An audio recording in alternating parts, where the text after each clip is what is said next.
자, 안녕하세요. 반갑습니다. 드디어 이제 유닛 1부터 무료 강의를 시작할 거고요. 제가 미리 말씀드리지만 무료 강의지만 이것은 정말 학원에서 강의하는 유료 강의랑 전혀 차이가 없는 완벽한 내용으로 강의를 할 것이다 말씀드리고요. 처음에 이것을 PPT로 만들까 아니면은 PDF 파일을 띄워서 만들까 되게 고민을 많이 했어요. 근데 PPT는 좋은 점이 조금 핵심 위주로 더 딱 이렇게 집중되는 느낌은 있는데 일단은 준비하는데 너무 시간이 오래 걸리고, 두 번째로는 이게 선생님이 보는 책하고 내가 보는 책하고 서로 같은 느낌이 좀 약한 거죠. 그래서 그냥 결심했습니다. 뭐 PPT 만들 시간 좀 부족하고, 또 여러분들이 산 책을 딱 펼쳐놓고 아, 저 책대로 똑같이 선생님이 설명해 주는구나, 그런 느낌을 주기 위해서 그대로 PDF 파일을 띄워놓고 진행할 거고요. 자, 여러분들은 준비물이 있는데 형광펜 하나 준비해 주세요. 형광펜 딱 형광펜 꺼내들고 교재 펼쳐놓고 화면만 보시면서 수업 들어도 사실은 따라올 만한데 자신이 직접 형광펜을 칠해가면서 수업을 들어주시면 훨씬 더 효과적이라는 거. 특히 이제 형광펜은요, 물론 제가 칠해주는 형광펜도 있지만 여러분들이 보기에 이 내용 좀 어려운데 모르겠는데 그런 거 있으면 직접 칠하시고 본 영상의 댓글로요 밑에다가 궁금한 거 있으면 다 물어봐 주시면 돼요. 그러면 제가 거기다가 바로 또 추가적인 해설을 하도록 하겠습니다. 적어도 이 교재 설명에 대해서만큼은 이 영상의 하단부에 댓글로 질문을 해주시면 훨씬 더 효율적으로 수업을 진행할 수 있을 것 같아요. 근데 제가 안경을 안 썼네요. 약간 안경을 써야 좀 잘 보이니까 안경을 쓰고 수업을 진행하도록 하겠습니다. 자, 참고적으로 본 강좌는 편집이 없어요. 무편집입니다. 그냥 실수하면 실수하는 대로 좀 더 현장감 살리기 위해서. 자, 유닛 1을 제가 한번 읽어볼게요. 명사, 형용사 문제는 다 맞아야 기본이다, 이건데 850이라는 점수를 달성하기 위해서 시험에서 가장 쉬운 문제가 뭐냐라고 물어본다면 이런 품사 자리 문제라고 할 수 있고요. 품사 자리 문제 중에서도 명사, 형용사 자리, 부사 자리, 동사 자리, 접속사 자리, 이런 문제들은 특히나 가장 저난도라고 합니다. 빠른 속도로 풀 수가 있어야 되고요. 쉽다라고 대충 넘어가서는 안 되고, 나는 이거는 충분히 아는 거고, 그리고 실수 없이 정확하고 빠르게 풀겠다라는 생각으로 한번 쭉 따라와 주시면 돼요. 자, 첫 번째로 이 문구 그대로 가볼게요. 명사 자리라는 게 있는데 문제 모양을 제가 먼저 한번 설명을 하고 시작을 하겠습니다. 자, 품사 자리 문제라는 건요, 이렇게 문제 보기에 앞머리가 똑같은 이런 문제들이 보통 명사 자리 혹은 형용사 자리 혹은 부사 자리 문제로 시험에 나오거든요. 그래서 이런 문제들을 푸는 방법을 얘기하는 거예요.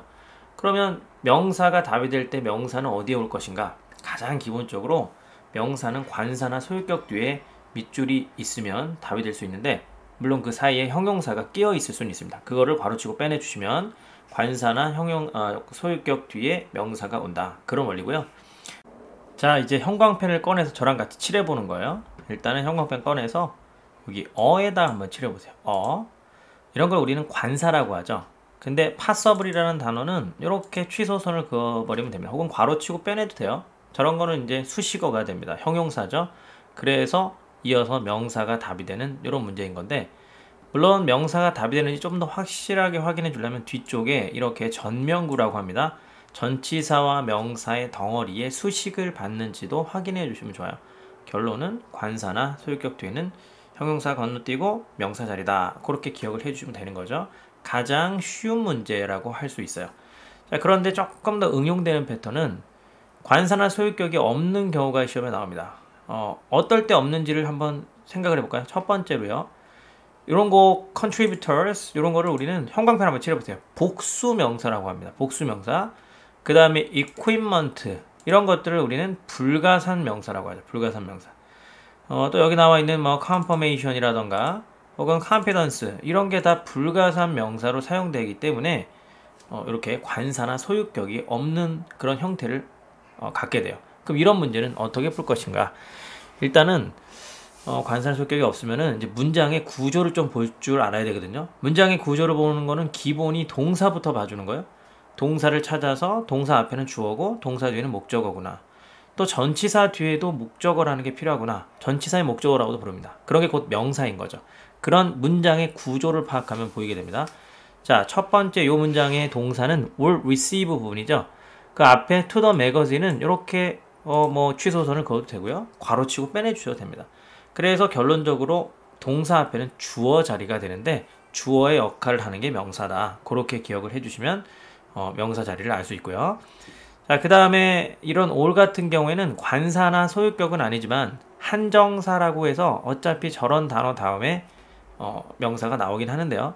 좀 이런 거 잘 모를 수도 있잖아요. 그럼 그 앞에 전치사가 있다라는 거, 요걸로 어차피 뒤에 명사가 오겠구나라고 예상할 수가 있는데, 또 앞뒤로 전치사가 이렇게 있으면 100% 명사 자리로 쉽게 풀 수가 있게 되는 거죠. 전치사와 전치사 사이에는 명사 자리다. 그렇게 기억을 해주시면 되고요. 자, 문장의 동사 앞에는 주어인데 동사 뒤에는 목적어라는 게 와야죠. 그래서 이렇게 동사가 자기 자신의 목적어를 갖게 될 때 이런 걸 우리는 타동사의 목적어가 되는 명사 자리라고 합니다. 자, 그런데 동사가 이제 형식별로 달라져요. 일반적으로는 3형식이라고 하는데 4형식 동사라는 게 있습니다. has given 같은 거, give 같은 단어가 4형식이고요. 요건 제가 한번 조금 중요해서 적어줄게요. 4형식 동사 뭐가 있냐면 give 말고도 give, offer, send, bring 이런 단어들을 4형식 동사라고 하는데 award, grant까지 한번 외워봅시다. 이런 식의 단어들은 목적어를 2개 취하는 동사들이에요. 그러다 보니까 앞쪽에 our company라고 하는 목적어가 이미 존재하는데도 목적어가 하나 더 와서 confirmation 4형식의 직접 목적어 자리가 되는 거죠.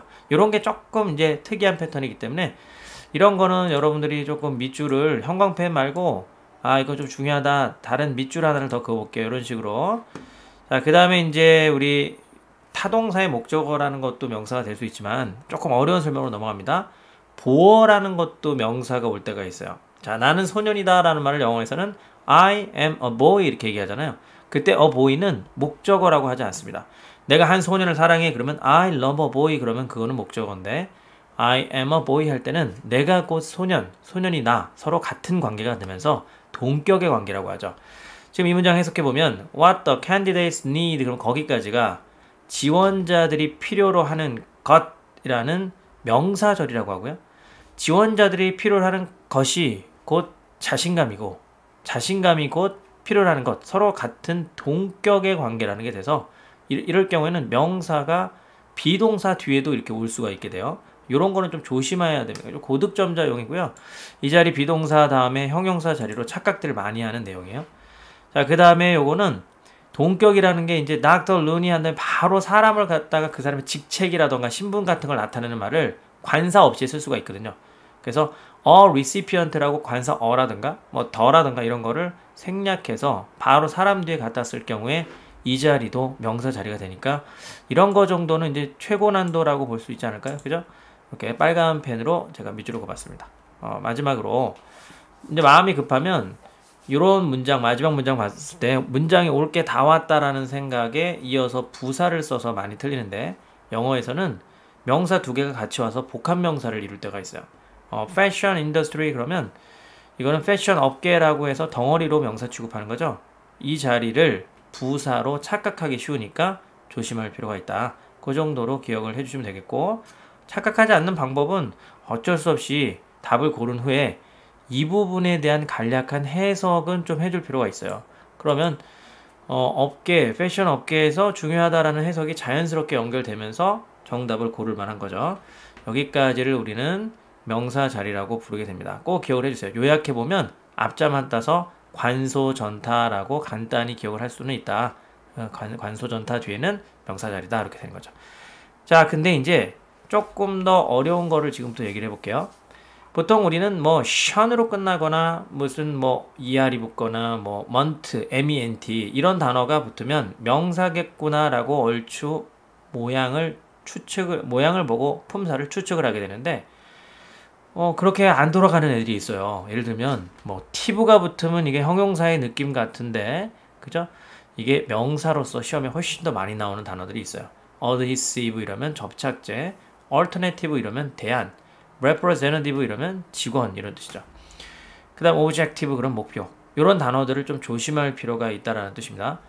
자, 그 다음에 우리는 이런 단어를 딱 봤을 때 벌써 produce가 대표적이네요. 딱 produce 보자마자 초보자들은 생산하다 아닙니까? 라고 툭 하고 얘기가 나와요. 우리가 생각하기에 동사로 훨씬 더 익숙함이 있는 이런 단어들은 시험에서 함정으로 잘 나오게 됩니다. 최근에 어떤 거 나왔을 때 학생들이 많이 틀렸었냐면 request 나왔을 때 이거를 요청하다로 보통 느낌이 있으니까 요청이라고 툭 하고 사용됐을 때 그 느낌이 확 적어진 현상, 이런 거 조심해야 되고요. 자신 좀 기초 학생이라면 이런 어셈블리 ly 붙었다고 부사로 착각하는 친구들도 있어요. 이거는 모임이나 조립을 뜻하는 표현이 됩니다. 자, 이어서 형용사 자리 어려울 게 하나도 없습니다. 형용사는 보통은 명사 앞에 위치하는 게 형용사의 역할이고요. 시험에서 형용사 자리를 쉽게 눈치채려면 명사 자리를 먼저 찾은 다음에 그 명사 앞에 밑줄이 있다 그러면 형용사 자리라고 생각해 주시면 풀만한 거예요. 자, 그런데 지금부터는 이제 잘 들으셔야 돼요. 형용사 자리가 조금 응용돼서 나올 때는 이런 명사를 수식해주는 형용사 자리 말고 이렇게 보어라는 게 될 때가 있는데, 보어라는 것은 I am happy 할 때 쓰는 그런 happy 같은 자리를 얘기하는 건데요. 이형식 동사라고 하는 게 그런 동사들이에요. be, become, remain, seem, appear, turn out, prove, 혹은 감각 동사라고 하는 것들, 그런 거 다음에 밑줄이 있으면 형용사 자리라고 생각을 해주시면 되는 겁니다. 자, 여기서 이제 좀 제가 강의만 또 이렇게 너무 하면 약간 지루할 수 있어가지고 이거에 대한 암기법을 제가 뭐 개발을 해봤는데요. be, become, remain 일단 세 단어부터 먼저 외우는 거죠. be, become, remain 다음에 형용사 be, become, remain. 빨리 읽다 보면 가수 B라고 여러분 아시죠? 가수 B. 여기다 한번 적어볼까요? 가수 B가 있는데 가수 B는 축구선수 데이비드 베컴님의 애인이다. be, become, remain 하면서 be, become, remain 이렇게 여러분들이 좀 기억을 언어 유희라고 하는데요. be, become, remain 가수 B가 데이비드 베컴님의 애인인 것처럼 보인다.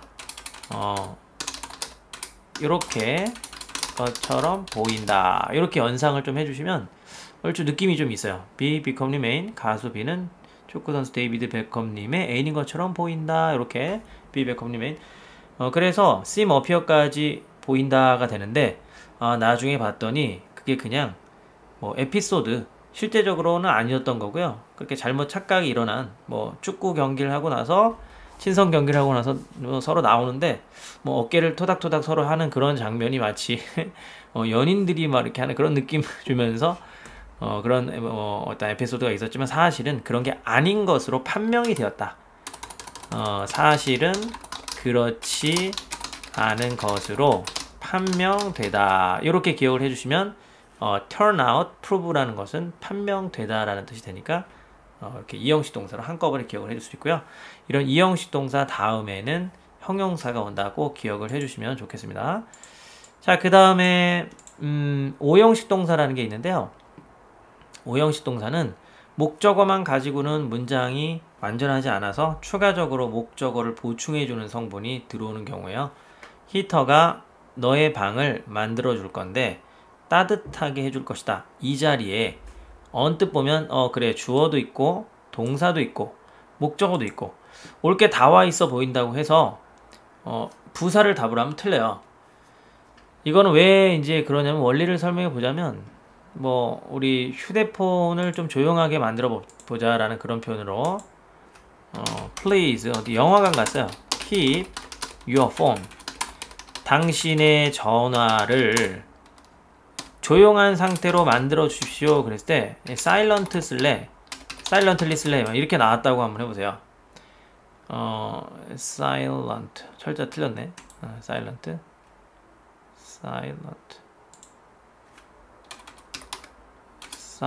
이렇게 써야죠. silent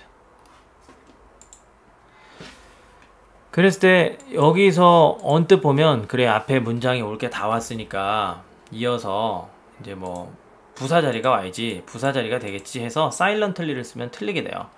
왜냐면 이것은 silently는 그냥 예를 들어서 walk silently 조용하게 걸어라. 자, 음식을 먹는데 조용하게 먹어라. Please eat your meal silently. 조용하게 먹는 거거든요. 그래서 만약에 여기서 부사인 silently를 쓰게 되면 휴대폰을 네가 킵하고 있어야 돼. 휴대폰을 갖고는 이때 조용하게 너의 입을 조용하게 만드는 거죠. 근데 그러니까 입 닥치고 조용하게 있어 이런 건데 지금은 휴대폰의 상태를 조용한 상태로 유지해라 라는 말이기 때문에 이거는 silent가 답이 되는 그런 문제. 이런 거를 우리는 오형식 문장의 목적격 보호 자리라고 하고요. 이런 오형식 동사 make, find, leave, dim 정도, consider도 있습니다만 이런 것들을 같이 암기를 해주시면 좋겠습니다. 자, 마지막으로 이제 형용사가요. 조금 함정으로 나올 때 가장 고난도 패턴인데 Our agency consists of creative, highly comparative staff 하면서 형용사가 두 개가 오는 패턴이 있습니다. 이 콤마 대신에 and를 써도 되는 거죠. 창의적이고 매우 경쟁력인 직원. 저 자리에 부사 써서 많이 틀립니다. 혹은 전치사 뒤니까 명사 자리지 해서 명사 써서도 많이 틀리는 형용사 두 개가 뒤에 있는 staff를 수식해 주는 거죠. creative staff and highly comparative staff. 요게 줄여져서 저런 식으로 연결이 되는 겁니다. 자, 마찬가지로 명사 때처럼 형용사가 아닐 것 같은 형용사들 조심해야 되고요. 가장 최근에는 secure가 나왔습니다. secure. 요게 안전한이라는 뜻도 있고 확보하다, 안전하게 하다 동사도 되는 거죠. costly는 정말 부사같이 생겼잖아요. 그래서 많이 헷갈려요. 이거는 비싼이라는 뜻이 있고요. 비교급은 costlier, 최상급은 costleast 이런 식으로 연결이 됩니다. 자, 뭐 나머지들도 한 번씩 쭉 읽어보시면 좋을 것 같아요. timely도 정말 많이 틀리네요. 시기적절하게라고 학생들이 착각을 많이 하는데 시기적절한이라는 뜻이다. 자, 그러면 우리 여기까지 배운 내용으로 요 예제를 한번 빠르게 한번 같이 한번 볼게요. 아니다. 이거는 여기에 잘 설명이 나와 있으니까요. 생략하고 우리 실전 연습 하나를 빠르게 보도록 하겠습니다. 첫 번째 1번 문제라고 있는데 뭐 실제 시험장 가보면 푸는 프로세스는 이래요. 여기 딱 보자마자 보기를 항상 먼저 빠르게 슬쩍 봐줍니다. 그래서 보기를 딱 보자마자 요거는 앞머리가 지금 똑같이 생겼구나. 그러면 어떠한 품사 자리, 명사, 형용사, 부사 자리 중에 하나겠구나 라는 생각을 완료해 주시고 많이 보려고 하지 말고요. 딱 여기에 있는 이 비동사 요 정도. 근데 비동사 다음에 부사 나오고 뭐 형용사가 올 수도 있고 또 비동사 다음에 명사가 와서 주어랑 서로 같은 동격의 관계가 성립될 수도 있으니까 그 정도까지는 확인해 주고 최종적으로 형용사를 답으로 해야 되는데 여기 보니까 또 with가 있네요. 그러면 부사가 들어올 수는 없겠죠. 왜냐면 여기서 with 이하로 문장은 다 수식어로 날아가 버리기 때문에 비동사 다음에 형용사가 일단 와야 되는데 보기 중에 형용사의 기능이 있는 게 ed가 붙어있는 이런 단어도 과거 분사라고 해서 형용사의 기능이 있고요. ant가 붙은 단어도 형용사의 기능이 있죠. 이렇게 두 가지가 충돌을 일으킬 경우에는 해석해서 푸는 게 맞아요. 그렇지만 complied라는 것은 자동사이기 때문에 이것은 어차피 과거 분사를 쓰지 않습니다. 그래서 C번은 제낄 수가 있고 형용사인 D번이 이제 답이 되는 문제인데요. 만약에 여러분들이 실제 시험장 가서 순수한 형용사와 분사가 같은 보기에 등장하면 그러면 순수한 형용사가 답이 될 확률이 훨씬 더 높다라는 거 그것도 기억을 해주시고요. 그 다음에 이제 여기 compliance 명사는 답이 될 가능성이 전혀 없습니까? 명사도 비동사 뒤에 보호가 될 수 있다라고 얘기했어요. 그렇지만 준수라는 것과 작업자들이라는 게 동격의 관계, 서로 같은 관계는 아니기 때문에 오답속을 할 수 있는 거죠. 최종적으로 이제 이런 것은 비동사 다음에 형용사들이 이렇게 외워도 되지만 평상시 수거로 be compliant with라는 게 아주 유명한 수거죠. 이렇게 덩어리로 좀 관련된 단어들 많이 암기해 주시는 게 좋습니다. 뭐뭐를 준수하다라는 뜻이고요. 보통 규정 같은 걸 준수할 때 쓰는데 be in 한 다음에 compliance 이렇게 써주면 이제 명사를 쓸 수가 있어요. 뜻은 똑같고요. 이것이 그냥 comply with라고 써도 같은 말이 되는 거죠. 이렇게 수거로 기억을 해주시면 문제를 정확하게 풀 수 있게 됩니다. 자, 뭐 1강이니까 그렇게 어렵진 않았어요. 그렇지만 조금 자신이 시원하게 정리가 안 됐었던 부분 이 교재를 통해서 이렇게 정리를 하신 거고요. 본 강의에 대해서 궁금한 내용이라던가 이런 거 있으면 아래쪽에다가 잔뜩 댓글로 남겨주시면 제가 친절하게 답변을 다 해드릴 거고 또 이 내용이 적용되는 추가 문제도 영상에다가 제가 올려드리도록 하겠습니다. 1강 강의 듣느라고 고생 많으셨고요. 어때요? 이 모든 강의 앞으로 이제 47강 중에 46강 남았는데 무료로 다 제공이 됩니다. 무료로.